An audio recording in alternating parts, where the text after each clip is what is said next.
Bueno, señores, bienvenidos a otra entrega del podcast de Fundiendo con la Biblia, casi bautizado como Fluyendo con la Biblia. Yo soy Fausto Lidiano y está conmigo hoy José Landeta. Lamentablemente Alexander no pudo estar presente y hoy vamos a estar hablando sobre lenguas bíblicas.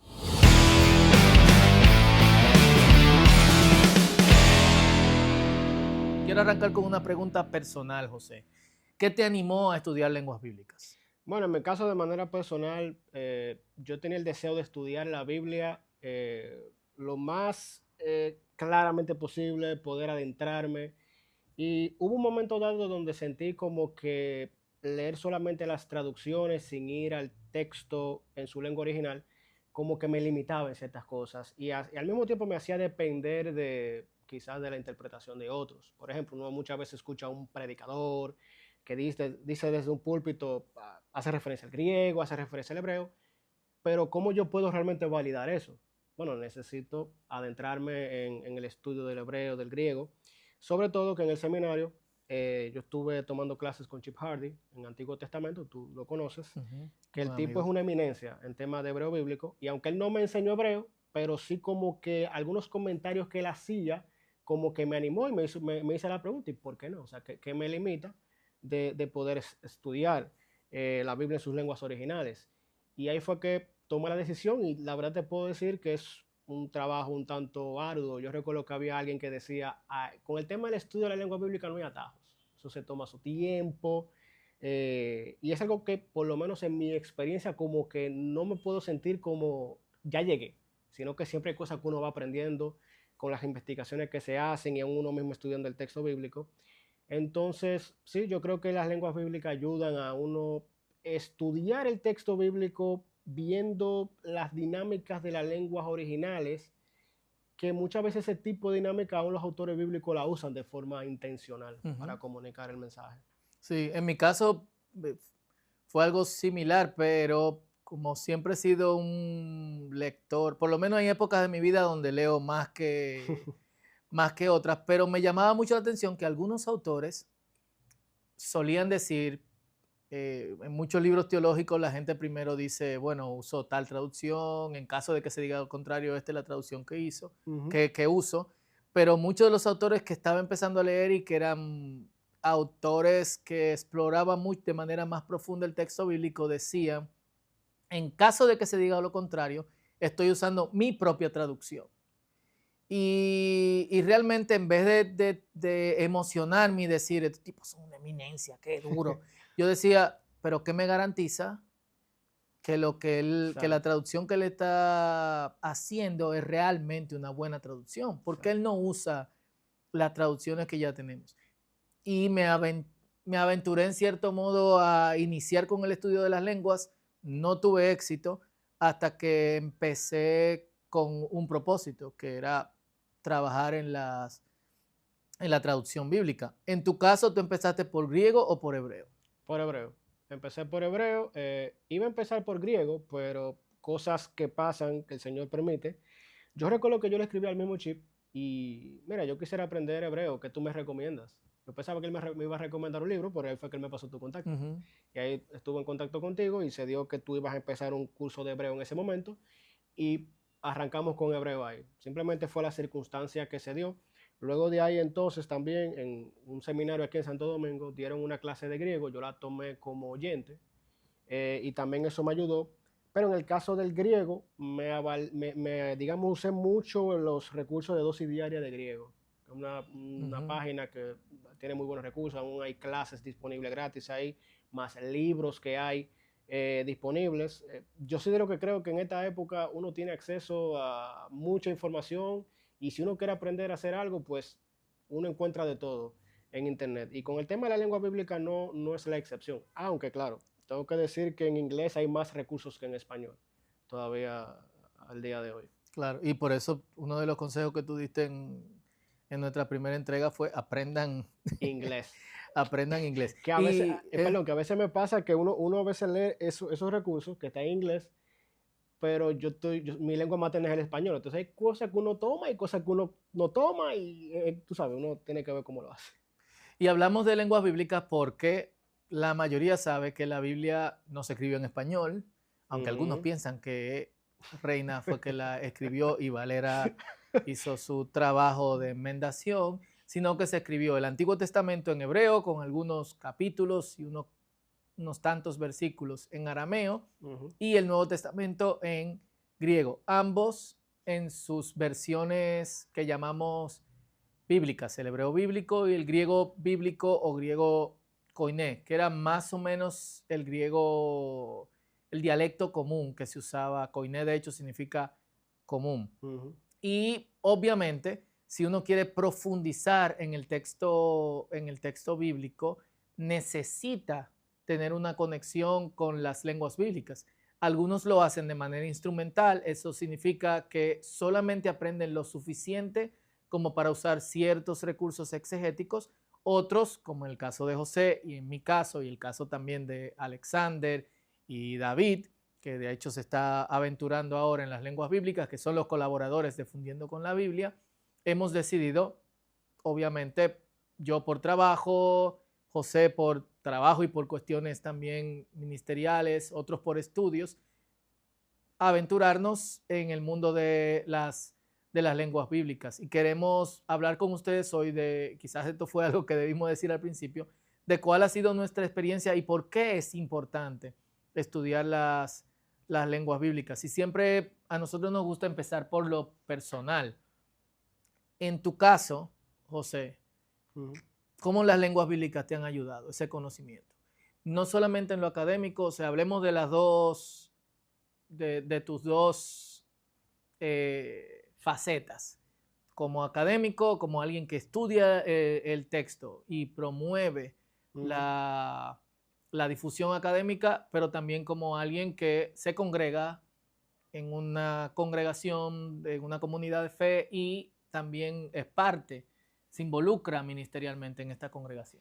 Mira, yo creo que uno estudiar la Biblia en sus lenguas originales ayuda mucho al tema de uno estudiar el texto y entenderlo con mayor precisión. Y obviamente entre mayor precisión de comprensión, mayor precisión a nivel de enseñanza. Y esa enseñanza puede ser a nivel académico, puede ser a nivel de comunidad de fe o de iglesia. Te pongo un caso de manera personal.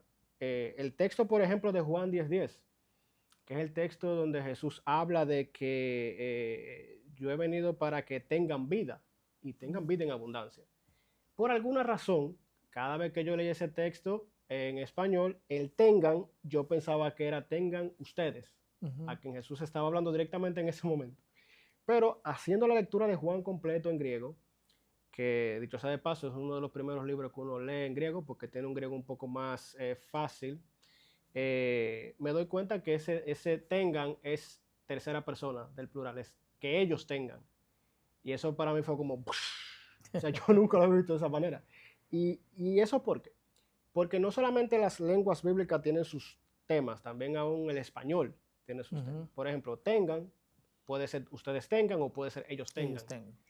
Pero en español muchas veces no es necesario usar los pronombres personales para las conjugaciones verbales.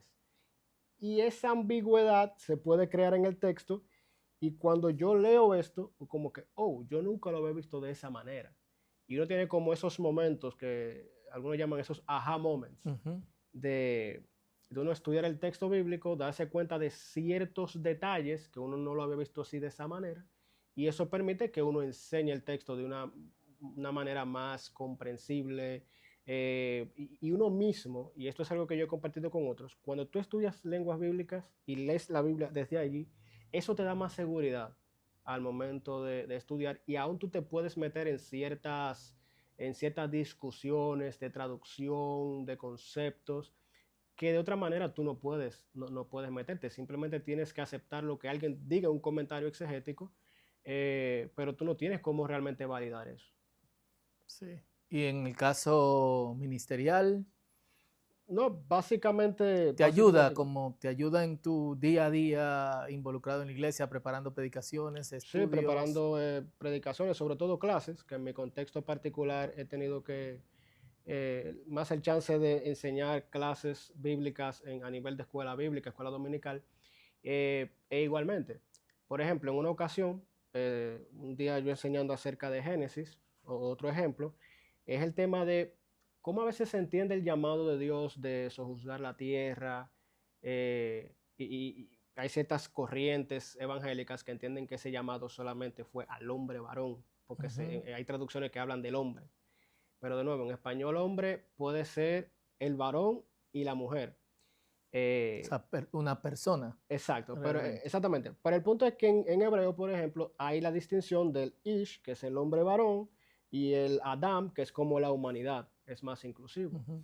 Y de nuevo, cuando yo me enfrento a eso en el texto bíblico, y digo, no, realmente ese mandato es para hombre y mujer. Claro. Es como, es un llamado para ambos. Entonces, eso me permitió, de hecho, tuve una conversación con una persona sobre ese tema en particular, porque a veces bajo ciertas interpretaciones se puede crear esta carga, no, la mujer no puede trabajar, y si está trabajando está en una especie de pecado porque dice que es el hombre el que debe sojuzgar la tierra, Ujú. pero no, también es un llamado a la mujer. Y eso permite tú quizás quitar cargas sobre hermanos que tienen cierta carga por simplemente malas interpretaciones bíblicas o cuestiones de traducciones que pueden ser un tanto ambiguas. Claro. Y también te abre, en esa misma dirección, también abre tu perspectiva exegética. Por ejemplo, Correcto. en, en los capítulos 1, 2 y 3 de Génesis, que usualmente traen bastante controversia, especialmente por este asunto de los roles Ujú, y ujú. de género y de sexos. Al hombre y a la mujer es que se le manda a subyugar la tierra y Correcto. a enseñorearse sobre el mundo animal, pero también sobre el mundo vegetal, dice, sobre los peces, sobre los Ujú. animales que caminan, sobre los animales que se arrastran. Y la gente usualmente no nota, casi o prácticamente nunca nota esta eh, extraña alineación que hay en Génesis capítulo 3, en donde la serpiente le habla a la mujer y realmente la dirige. Ujú. Y tú dices, la gente no se da cuenta que la mujer debía subyugar a la serpiente, pero es la serpiente que está subyugando a la mujer, que luego subyuga al, al hombre. Correcto. Entonces, en ese mismo orden es que luego Dios llama la atención. Hombre, ¿qué pasó? Fue la mujer, no fue la serpiente. Cuando los dos, en cierto modo, debieron de simplemente, desde Eva, tomar su posición y decir, primero, tú no hablas. Y segundo, yo sé más que tú. Paz. Exacto. Eso te abre, en cierto modo, tu perspectiva exegética. Y hablemos de características de las lenguas bíblicas para luego pasar a cuestiones que tienen que ver con, o expandir con cuestiones que tienen que ver con importancia, y luego algunos consejos para estudiar estas lenguas. Hablemos de características del griego bíblico. Bien, el griego bíblico, bueno, el griego es una lengua indoeuropea, básicamente de esa familia. Interesantemente, es más similar al español que el hebreo. Y posiblemente por eso quizá algunas personas puedan sentir que es un poco más fácil. Por ejemplo, una palabra como cardía en griego, no hay que saber griego necesariamente para saber a qué se refiere. Ujú. Cardía es corazón y lo sabemos porque en nuestro español un cardiólogo es un estudioso del corazón, un ataque cardíaco, un ataque del corazón, y así sucesivamente. Entonces, el griego es una lengua, vamos a decir que históricamente, luego de Alejandro Magno, que vamos a decir domina toda esta región, que es la región bíblica, el antiguo cercano oriente y todo esto, el griego pasa a ser lo que llamamos la lengua franca, es decir, como la lengua que empezaron a usar los pueblos para comunicarse entre ellos, lo que sea el inglés hoy. Ujú.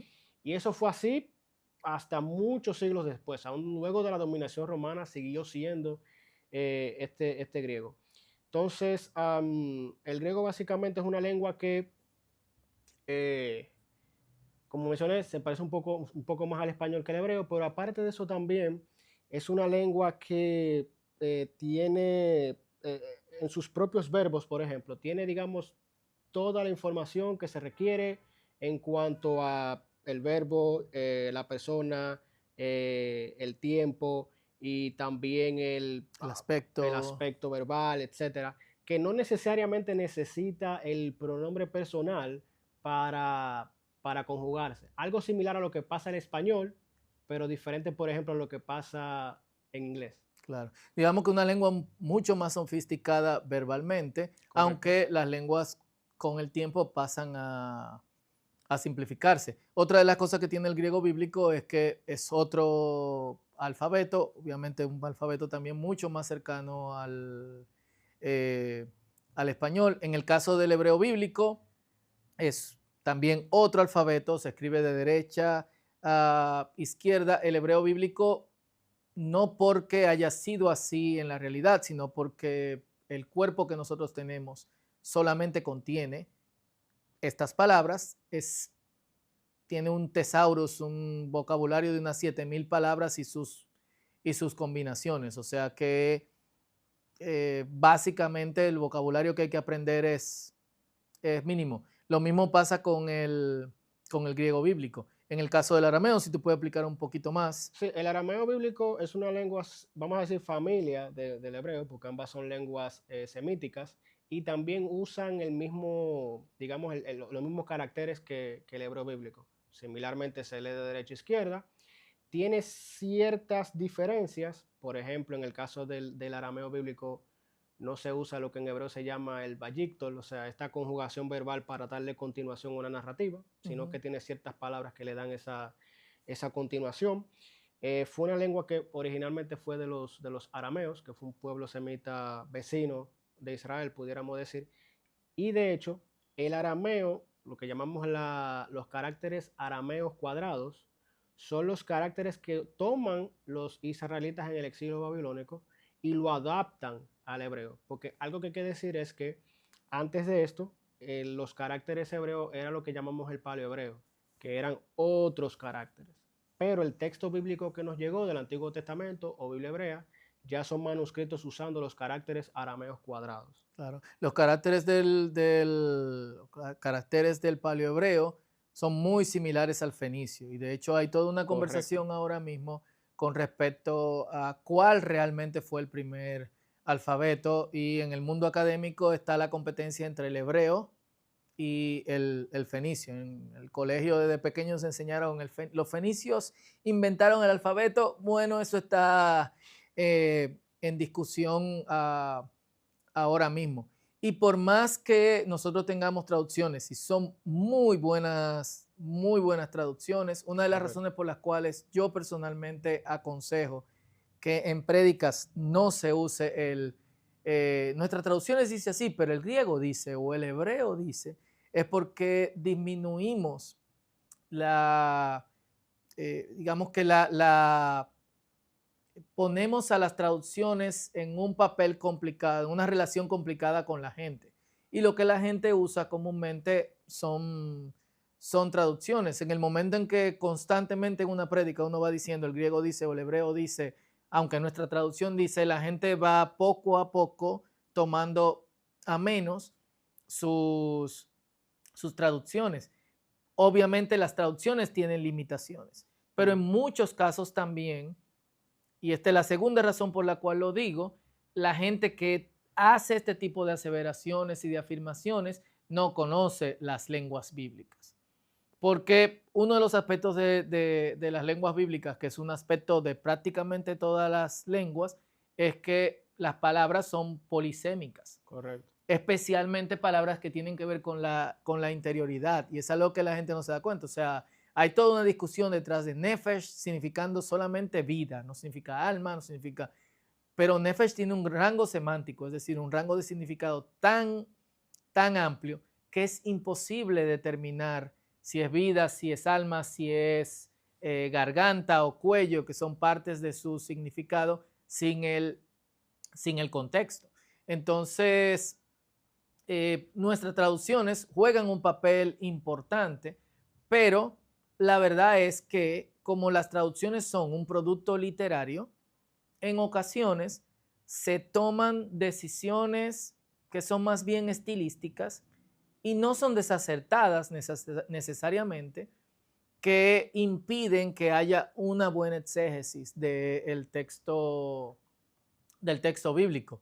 Hace varios días, de hecho, estábamos en un estudio precisamente sobre Génesis capítulo 2 y capítulo 3 en un grupo de la comunidad de fe y el material que estamos manejando usa una versión bíblica donde el mandato que se da en el capítulo 2 parece más enfático que el mandato que se da, que el mandato que le repite Eva a la serpiente en el capítulo 3.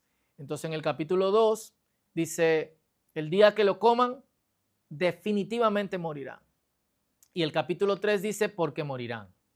Entonces la persona que escribió el texto dice, y miren, Eva enfatiza en el árbol y dice, no debemos comer del árbol, ni siquiera tocarlo, porque moriremos. ¿De dónde ella saca eso? Aparte, si nos fijamos en el capítulo 2, no dice solamente que moriremos. Ella ha disminuido el énfasis de moriremos, dice que ciertamente, o sea, definitivamente morirán.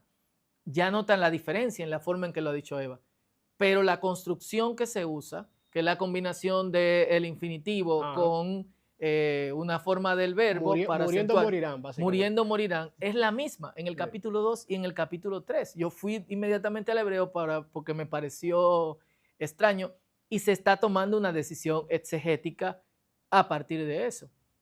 Obviamente eso es algo que hay que resolver en el mundo de la traducción y que se hace por motivos estilísticos, y como traductor puedo decir que quien traduce el texto no necesariamente está pensando esto va a afectar a un grupo de personas que en 5, 6, 7, 8 años va a hacer un trabajo exegético, que es la razón por la cual yo les digo a los traductores que trabajan conmigo, piensen en una Biblia de estudio. Cuando estén haciendo traducción, piensen que la gente en sus lenguas va a usar esto para estudiar la Biblia en el futuro. Entonces, seamos consistentes con la traducción y con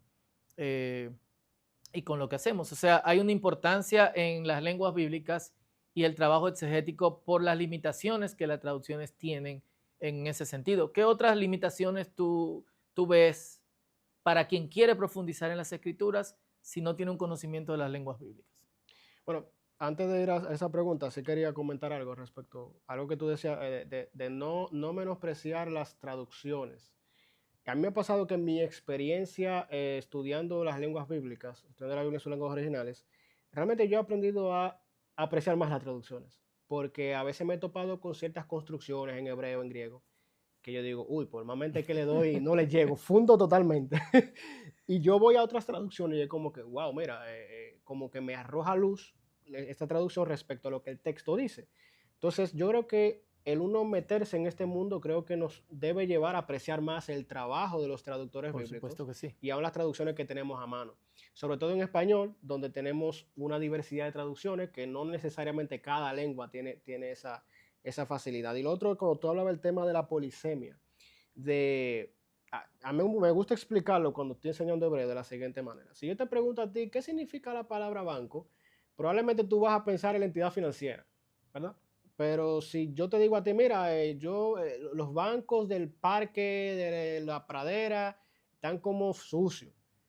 Tú vas a decir, bueno, ya tú no estás pensando en la entidad financiera, tú estás pensando en un asiento. Entonces, fíjate cómo el yo ponerte la palabra en un contexto específico ayuda a tú, dentro de los posibles significados que tiene una palabra, pues ok, mira, dentro del posible significado, lo que está significando esta palabra es esto.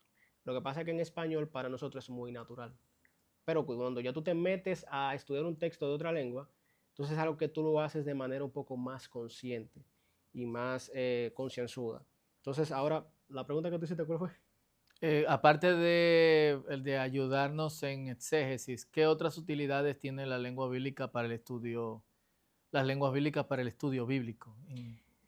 Mira, otra utilidad que yo le veo es en conexión con el tema de la crítica textual. Uno, por ejemplo, a veces tú puedes estar estudiando una Biblia y de pronto tú te vas a topar con un texto que tiene una nota al pie de página que te dice hay manuscritos que dicen no tienen esta palabra, tienen otra palabra.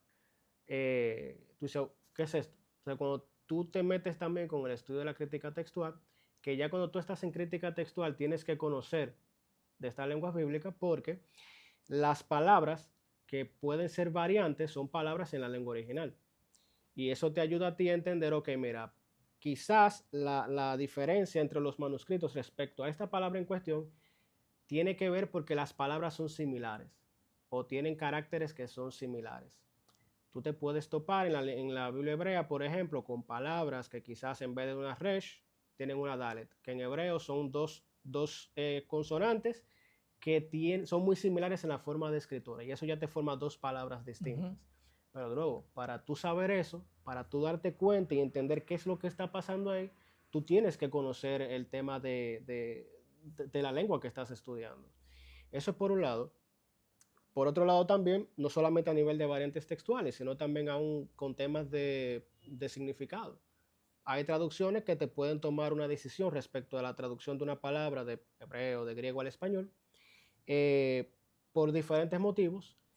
Y tú estudiar la lengua te permite a ti, como había mencionado anteriormente, meterte en esa discusión y decir, ok, mira, quizás esta traducción tomó esta decisión de traducirlo de esta manera por esta razón. Y quizás tú puedes decir, bueno, yo entiendo la traducción y por qué tomaron la decisión. Y ahí tú puedes decir, bueno, yo estoy de acuerdo, o quizás difiero y quizás me voy con otra traducción. En ese sentido, me parece genial lo que hace la Net Bible, que es una Biblia en inglés, que tiene notas al pie de este tipo de decisiones. Sí. Porque generalmente las Biblias que tenemos no te explican de que trabajo masivo en notas, exacto, impresionante. Un trabajo y de masivo. hecho, para los que saben inglés, está gratuita en línea. Está en YouVersion, está en Bible Gateway en español. Pero esa Biblia me parece genial porque aún las decisiones, tanto textuales como de traducción, hay notas que te la explican. Entonces, de nuevo, claro, si tú, por ejemplo, no tienes conocimiento de lenguas bíblicas, tú puedes leer esas notas, pero hay cosas que definitivamente no vas a comprender del todo. Así es. ¿Qué recursos, vamos con recursos, qué recursos tú recomiendas para estudiar lenguas bíblicas? Mira, hay páginas y de verdad que yo doy gracias a Dios por esos ministerios, lo que son dosis diaria de griego, dosis diaria de hebreo. Son páginas que tienen recursos gratuitos, clases grabadas de estudio de tanto de griego como de hebreo. Yo sé que de griego hay una clase que es completa. En hebreo hay unas cuantas grabadas, pero no están completas. Completo, en la versión en inglés está completa la Sí, en inglés clase. está completa, exactamente. Aparte de eso también, ellos siempre suben unos videos haciendo un estudio de 2 o 3 minutos, haciendo una traducción del pasaje. Se lee en su lengua original y el que va estudiando el pasaje lo va explicando. Que yo creo que es un recurso muy bueno. Aparte también de vocabularios que ellos van compartiendo. Fuera de ahí, también creo que hay buenos libros que uno puede usar. En griego, por ejemplo, el que yo usé fue el de David Alan Black, que está en español. Y recuerdo que para la versión Kindle, que es muy buena, está como 99 centavos de dólares. O sea que es bien fácil de conseguir. Y en hebreo, en español está el libro de Enrique Farfán Navarro. Creo que llama Gramática Elemental de Hebreo Bíblico. Entonces creo que esos recursos de dosis diaria y también estos libros que se pueden conseguir y que están en español, creo que es un buen inicio para el que esté interesado en estudiar lenguas bíblicas. Sí, también Aleph con Beth ofrecen la enseñanza del hebreo gratuito. Ellos tienen clases de hebreo, de gramática hebrea, pero también tienen clases de hebreo comunicativo. Y junto a eso hay otros recursos, también la gente de Lingua Dio Gloria. Ellos también tienen recursos gratuitos, cómics, libros de hebreo, que algunos van a estar siendo traducidos al español. Los lectores también de Timothy Lee ayudan después de que uno tiene cierto vocabulario. Y más importante que solamente dar los materiales, el hebreo y el griego y el arameo son lenguas. Correcto. Porque a veces yo me encuentro ya tengo unos 2 o 3 años que no enseño hebreo, aunque viene una gramática elemental de hebreo que estoy trabajando junto con Chip Hardy, así que faltan unos meses, pero por aquí iremos avisando. La gente tiene esta impresión de que dedicarle poquísimo tiempo a la semana y unas clases de 6 meses o un año te va a llevar a saber todo el hebreo y el griego que tú necesitas. Pero es como cualquier lengua. Correcto. Se necesita trabajo. Ujú. Entonces, si te vas a lanzar a estudiar hebreo, a estudiar griego, a estudiar arameo, la verdad es que tienes que pensar en inmersión, esto es, usar estos materiales como dosis diaria de hebreo, como lo de Aleph con Bet, escuchar música, hay buenas también, hay gente que está produciendo cantos basados en las escrituras, en Ujú, hebreo ujú. y en griego también. Hay también audios de las Biblias en hebreo y en griego que ayudan. Es invertirle media hora, una hora diario y también involucrarse con el texto y aprender vocabulario, porque la Correcto, gente pasa por alto que tú estás aprendiendo una lengua. Y correcto. aunque tú no la vas a hablar con alguien, y hay gente que la habla, esa es, esa es la verdad, las competencias que se necesitan requieren que uno se involucre con el vocabulario, con la gramática y con el texto continuamente. Ujú. Porque si no, va a ser como alguien que le enseñaron, qué sé yo, ir al Pico Duarte en un mapa y te sabe toda la Exacto. ruta y sabe el Pico Duarte para los que son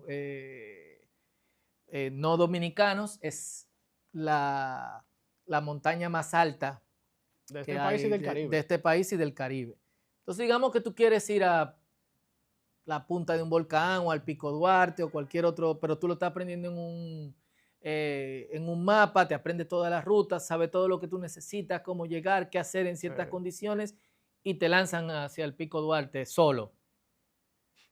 Obviamente te vas a trancar. Correcto. Entonces pasa lo mismo con las lenguas bíblicas. No Ujú. sé si tú quieres dar un consejo en esa misma Sí, dirección. mira, un recurso que olvidé mencionar fue el de Step Bible, que es una página gratuita e interesantemente tiene el texto en sus lenguas originales y también tiene que cuando tú le das un clic a una palabra, te salen los diferentes significados y aún están en español. Aún hay, o sea, hay traducciones en español de la Biblia, pero aún también el léxico que tiene, también hay uno que está en español. O sea que un tremendo recurso también. En cuanto a lo que aconsejo, bueno, mira, yo creo que, y ha sido mi experiencia, yo creo que cuando uno se mete con las lenguas bíblicas y uno quiere realmente dominarlas, es algo que se queda con uno el resto de la vida. Porque es algo que, imagínate, si tú, como tú decías, si tú le inviertes 6 meses, un año, yo he leído que uno de los principales problemas de los profesores de lenguas bíblicas a nivel de seminario es que los estudiantes toman la materia, le va bien y después sueltan. Y se les olvida, naturalmente. Claro. Entonces yo creo que eso es algo que va a acompañar a uno si uno quiere realmente adentrarse en el texto bíblico durante el resto de la vida. Y aún, por ejemplo, mis devocionales personales, yo trato de hacerlo siempre en el texto griego o en el texto hebreo. Y aún hay libros que son de devocionales partiendo de las lenguas originales también. Entonces yo creo que eso es algo que uno tiene que mantener la consistencia y al mismo tiempo uno en cierto modo apasionarse por eso. Porque si uno simplemente lo suelta, olvídate, lo vas a olvidar. Y quizás el tiempo que le invertiste, la energía que le invertiste, quizás se va a perder. Así es. Bueno, vamos a poner todos estos recursos aquí en las descripciones del episodio de hoy, de este mismo episodio, para que puedan acceder. Y unas últimas palabras de ánimo es que si tienes la capacidad, el tiempo o puedes disponer y desplazar otras cosas para dedicarle tiempo a las lenguas bíblicas, esto es algo que tú deberías hacer. Ujú. No deberías dejarlo a cualquier persona. Creo que nuestra responsabilidad como creyentes, si tenemos esa capacidad, si podemos dedicarle un tiempo al estudio, algo que nos va a ayudar no solamente en nuestro conocimiento de la palabra, sino también a ayudar al cuerpo de Cristo, ya sea en enseñanza o en la misma comunidad de fe, es el aprendizaje de las lenguas bíblicas. Esperamos que este episodio haya sido de provecho para ustedes. Yo soy Fausto Liriano José Landeta. y esto es Fundiendo con la Biblia. Bye bye.